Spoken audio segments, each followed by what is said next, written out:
सभागृहाला कसं सामोरे जाणार? जाऊ ना बिंदा, ज्याला काय घाबरतो त्याला निलंबन करा असं म्हणतात ते. करायचं तर करू टाका, त्याला काय फरक काही फरक पडत नाही अंबादासांना. काय फरक पडणार, शिवसैनिक आहे मी. पण भूमिका अशीच राहील यापुढे सुद्धा शिविका करणार तुम्ही?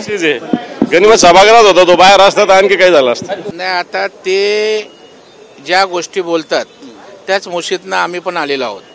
त्यांनी प्रसाद दिला असता तर त्याला त्या ठिकाणी अंगारा लावायला तयारच होते.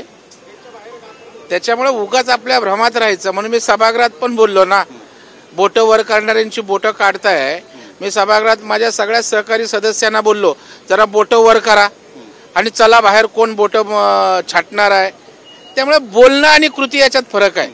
आम्ही बोलू तर कृती करू. आता त्यांनी बोललं ना प्रसाद द्यावा, प्रसाद तर रोज येतो ना, आतून बाहेरून आत, बाहेरून बाहेर. बघू प्रसाद कधी देतात ते. पण तुम्ही अस्वस्थ झालात का? कारण ते काल म्हणाले की विधान भवनाच्या बाहेर जर भेटले तर प्रसाद यांना प्रसाद मी दिला असता. मी सारखा जातो येतोय. खरं तर आंब्याचा रस काढून दासाला 5 गुटल्या देण्याचं काम मी केलं. आता ते काय प्रसाद देणार? आंब्याचा रस मी काढला, गुटल्या काढल्या, दासाच्या हातात दिल्या.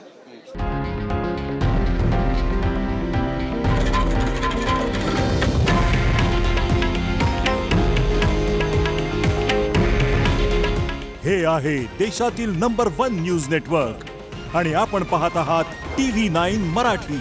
काळजी तुमची, हित महाराष्ट्राचं.